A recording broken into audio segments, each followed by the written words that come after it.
श्री सुखदेव जी महाराज कहते हैं, हे राजन, आज मैया सुनीति ने अपने छोटे से बालक भेजा है वन। कहा बेटा, यदि तू सही मायने में मेरा पुत्र है, मेरा बालक है, तो तुम वन में जाओ और वन में जाकर के श्री हरि की तपस्या करो। बोले मैया, वन में तो चला जाऊंगा, लेकिन मैंने उन परम पिता परमात्मा को देखा ही नहीं, मैं उनको ढूंढूंगा कहां? आखिर वो मिलेंगे कहां? मैया कहती है, बेटा, उन परम पिता परमात्मा को कहीं ढूंढने जाने की आवश्यकता नहीं। प्रत्येक पत्ते में वो तुम्हें दिखाई देगा, प्रत्येक कण कण में वो तुम्हें दिखाई देगा। जहां जहां तुम्हारी दृष्टि जाएगी वह परम पिता परमात्मा तुम्हें दिखाई देगा। उसको कहीं ढूंढने जाने की आवश्यकता नहीं है। और तुलसी बाबा भी मानस में लिखते हैं, क्या लिखते हैं?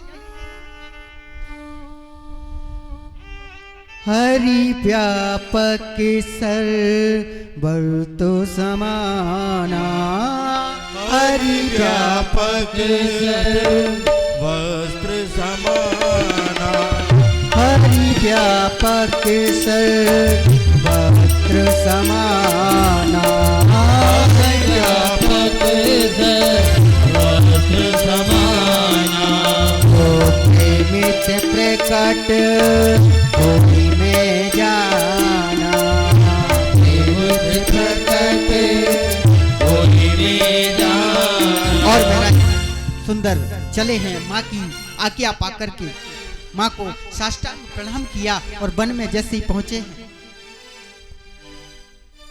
और वन में जैसे ही पहुंचे जा रहे हैं श्री ध्रुव जी महाराज, इनकी भेंट अचानक नारद मुनि से हुई। और जैसे ही नारद मुनि से इनकी भेंट हुई, इधर नारद मुनि से भेंट क्यों हुई? क्योंकि ध्रुव जी जानते हैं कि एक नारद ही एक ऐसे माध्यम है जो हमें हरि का साक्षात्कार करा सकते हैं, परम पिता परमात्मा से मिला सकते हैं। और नारद मुनि ने जैसे ही पास आए साष्टांग लेट करके प्रणाम किया। नारद मुनि के मन में ऐसा भाव आया कि बालक के अंदर संस्कार तो बड़े अच्छे हैं, लेकिन नारद मुनि ने कहा, बेटा कहाँ जा रहे हो? बोले वन में जा रहे हैं तपस्या करने के लिए। बोले क्यों? बोले श्री हरि का दर्शन करना है। बोले वन में जा रहे हैं? अरे तुम्हें पता नहीं इस जंगल में कितने भयंकर जानवर रहते हैं। अरे अगर किसी अभी शेर चीता भालू ने देख लिया ना तो आपका नाश्ता कर दिया, इसलिए जितनी जल्दी हो सके घर को चले जाओ। ध्रुव जी महाराज चुपचाप खड़े हैं, कुछ नहीं करें। और नारद मुनि ने बहुत समझाने का प्रयास किया, अंततोगत ध्रुव जी महाराज को सुंदर आशीर्वाद। कहा, बेटा एक बात बताओ, आपने जीवन में गुरु बनाए हैं? बोले नहीं। बोले जब तक आपने गुरु नहीं बनाए तब तक आपको नारायण का दर्शन नहीं हो सकता। हाँ, ध्यान रखना, यदि आपको इस भवसागर से पार होना है तो आपके जीवन में गुरु का आगमन होना अति आवश्यक है। क्योंकि एक गुरु ही एक ऐसा मार्ग है जो सिर्फ ठाकुर जी की ओर जाकर के रास्ता खुलता है। हाँ, यदि ठाकुर जी से मिलना है, इस त्रिभुवन से पार होना है, इस भवसागर से पार होना है, तो आपको गुरु की शरण में जाना ही होगा। बोले बालक आपने गुरु बनाए? बोले नहीं। नारद मुनि कहने लगे, जब तक गुरु नहीं बनाए तो आप नारायण से कैसे मिल सकते? और तुलसी बाबा भी मानस में लिखते, क्या लिखते हैं? गुरु बिन भव निधि तरई न कोई, जो बिरंच शंकर सम होई। गुरु बिन भव निधि तरई न कोई, शंकर सम होई। गुरु बिन भव निधि तरई न कोई, गुरु बिन भव निधि तरई न कोई, जो बिरंच शंकर सम होई। जल्दी सुना क्या? बिना गुरु के भवसागर से पार नहीं हो सकते। बोले बिल्कुल नहीं। ध्रुव जी महाराज ने नारद मुनि का पैर पकड़ लिया, कहा मुनिवर आपसे अच्छा गुरु और हमें कौन मिल सकता है।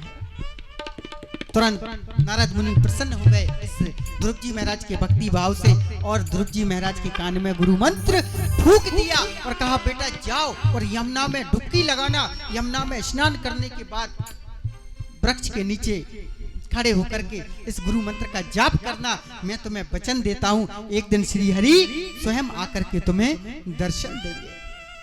और महाराज ध्रुव जी महाराज ने ऐसे ही किया और आए और आकर के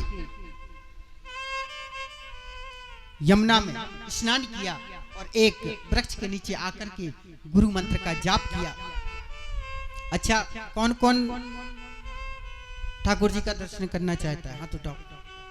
सब करना चाहते हो तो ऐसे बैठे बैठे ठाकुर जी दर्शन। हाँ, ठाकुर जी की कोई गरज नहीं पड़ रही कि आपको दर्शन दें आकर के। हाँ, आपको यदि दर्शन चाहिए ना तो ठाकुर जी को रिझाना पड़ेगा। हाँ, मीठी मीठी ताली की सेवा देते हुए हम और आप मिलकर के ध्रुव जी के साथ चलते हैं श्री हरि का दर्शन करने के लिए। ओम नमो भगवते वासुदेवाय, ओम नमो भगवते वासुदेवाय। बोलिए ओम नमो भगवते वासुदेवाय, ओम नमो भगवते वासुदेवाय, ओम नमो भगवते वासुदेवाय, ओम नमो भगवते वासुदेवाय। ओम नमो भगवते वासुदेवाय। जैसे पहला महीना लगा, 3 दिन में एक बार आहार लेते हैं और 3 दिन निराहार रहते हैं। ऐसे रह करके ध्रुव जी महाराज श्री हरि की अखंड तपस्या कर रहे हैं।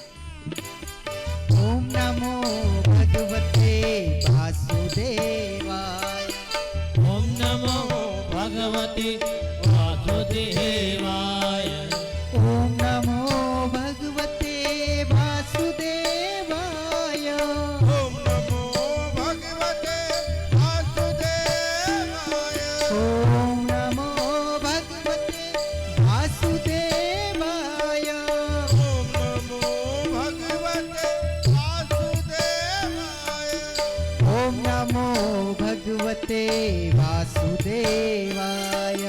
ओम नमो भगवते वासुदेवाय। और जैसे ही दूसरा महीना लगा, तपस्या और कठिन कर, 6 दिन में सिर्फ एक बार वृक्ष के पत्तों को खाते हैं और फिर 6 दिन निराहार रहते हैं। ऐसे ध्रुव जी महाराज अखंड तपस्या करते हैं। ओम नमो भगवते वासुदेवाय, नमो भगवते वासुदेवाय, वासुदेवाय मेरो नंद नंदनाय, वासुदेवाय मेरो नंदनाय, ओम नमो भगवते वासुदेवाय।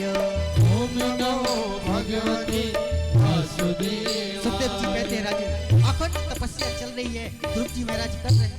धीरे धीरे तीसरा महीना लगा, चौथा महीना लगा, और जब जैसे 5वां महीना लगा, तपस्या को और कठोर कर दिया, अपनी प्राण वायु को कंठ में ही रोक दिया। और जैसे ही प्राण वायु को कंठ में रोका, नदियों का जल स्थिर हो गया, हवा स्थिर हो गई, देवता थर थर कांप रहे हैं, घबरा रहे हैं। लगता है जैसे कि प्रलय आने वाला। सारे देवता एकत्रित होकर के महाराज पहुंच गए बैकुंठ धाम। श्री हरि का दर्शन किया, कहा प्रभु ये क्या हो रहा है, क्या प्रलय आने वाला है? बोले नहीं, मेरा एक नन्हा सा भक्त है, मेरे दर्शन के लिए वो तपस्या कर रहा है, अभी जाकर के उसको दर्शन दूंगा, आपकी प्राणवायु पुनः चलने लगेगी। और ध्रुव जी महाराज तपस्या कर रहे हैं और प्रभु आए, आकर के जैसे दर्शन दिया, जैसे ही हृदय में प्रभु ने ध्रुव जी महाराज को दर्शन दिया, अंदर ही अंदर आनंदित हो रहे हैं ध्रुव जी महाराज और अपने हृदय में ठाकुर जी का दर्शन कर रहे हैं। भगवान मन में सोच रहे हैं कैसा बालक है, कैसा भगत, अरे इतने दिन से मेरी तपस्या कर रहा है और जब मैं सामने आ गया तो आंख ही नहीं खोलते। भगवान ने जैसे ही ध्यान लगाया सारी झांकी को समझ गए। ध्रुव जी महाराज जो हृदय में प्रभु की झांकी का दर्शन कर रहे थे, प्रभु ने अपनी झांकी को अंतर ध्यान किया। ध्रुव जी महाराज ने छटपटा की आंखें खोली तो क्या देखा, जिस झांकी का दर्शन हृदय में कर रहे थे वही श्री नारायण सामने खड़े हैं। सुखदेव जी महाराज कहते हैं राजा, अब ना तो ध्रुव जी महाराज कुछ कहते हैं और ना प्रभु कुछ कहते हैं। ध्रुव जी महाराज मन में सोच रहे हैं कि मैया ने ये तो बताया ही नहीं कि जब श्री हरि सामने आ जाएंगे तो उनकी पूजा पाठ कैसे करनी है, हाँ, कैसे उनकी स्तुति को गाना है, कैसे उनके मंगलाचरण को गाना है। ध्रुव जी महाराज भी मंद मंद मुस्कुरा रहे हैं और प्रभु भी मंद मंद मुस्कुरा रहे हैं। ना ध्रुव जी महाराज कुछ कहते हैं और ना प्रभु कुछ कहते हैं। अब भगवान तो घट घट वासी है, सबके मन की जानते हैं। तुरंत अपने एक शंख को लिया और जैसे ही ध्रुव जी महाराज के कपोल से स्पर्श कराया और ध्रुव जी महाराज को वेद वेदांतों का ज्ञान हो गया। और महाराज बड़ी सुंदर स्तुति ध्रुव जी महाराज ने आज श्री हरि के चरणों में की। और महाराज आज ध्रुव जी महाराज पर कृपा की प्रभु ने और सुंदर आशीर्वाद दिया और कहा जाओ, जाकर के महाराज पिताजी की राजगद्दी को संभालो, 36,000 वर्ष तक आप राज करो, उसके बाद आप सशरीर मेरे धाम को पधारोगे। और महाराज कथा आती है 36,000 वर्ष तक राज किया ध्रुव जी महाराज और 36,000 वर्ष जब पूर्ण होने भगवान के पार्षद आ गए विमान लेने के लिए, कहने लगे चलो ध्रुव जी महाराज। और जैसे ही ध्रुव जी महाराज विमान पर चढ़ने लगे सामने एक देवी जी प्रकट हो, हाँ, और ध्रुव जी महाराज के चरणों में प्रणाम किया। ध्रुव जी महाराज कहने लगे देवी आप कौन हो? बोले मैं और कोई नहीं, साक्षात मृत्यु देवी हूँ। और ये क्या है? मृत्यु लोक है। यदि इस मृत्यु लोक में जब जीव आता है तो मुझे स्पर्श किए बगैर नहीं जा सकता। ध्रुव जी महाराज ने कहा देवी मैं कौन हूँ? बोले आप राजा हैं। बोले आपका कर्तव्य क्या बनता है? बोले मुझे राजा को प्रणाम करना चाहिए। जैसे ही मृत्यु देवी ने शीश झुकाया और ध्रुव जी महाराज ने एक पैर मृत्यु देवी के शीश पर रखा और दूसरा पैर विमान पर रखा और सारा शरीर महाराज भगवान के धाम को जाने लगे। और जैसे ही ध्रुव जी महाराज भगवान के धाम को जाने लगे, कथा आती है ध्रुव जी महाराज के मन में कुछ शंका है। और जैसी पार्षदों ने ध्रुव जी महाराज के मुखारविंद की ओर देखा, कहा बालक क्या बात है? बोले आज यदि पिताजी माताजी होते तो कितना अच्छा होता। बोले बेटा ध्रुव ऊपर देखो। ध्रुव जी महाराज ने जैसे ही ऊपर देखा एक विमान और जा रहा है, उसमें उत्तनपाद जी महाराज हैं, मैया सुनीति है, मैया सुरुचि है और उत्तम है। और भगवान के पार्षद कहते हैं बेटा ध्रुव जिस कुल में तुम जैसा बालक जन्म लेता है ना, तो भगवान उसकी एक पीढ़ी तो क्या पूरी की पूरी 21 पीढ़ी तार दे। बोलिए भक्त वत्सल भगवान की जय जय श्री राधे। और आज सुंदर कृपा की सब्सक्राइब करें ध्रुव कृष्ण जी के YouTube चैनल को और हमारे वीडियोस को सबसे पहले देखने के लिए बेल आइकन को दबाना न भूलें।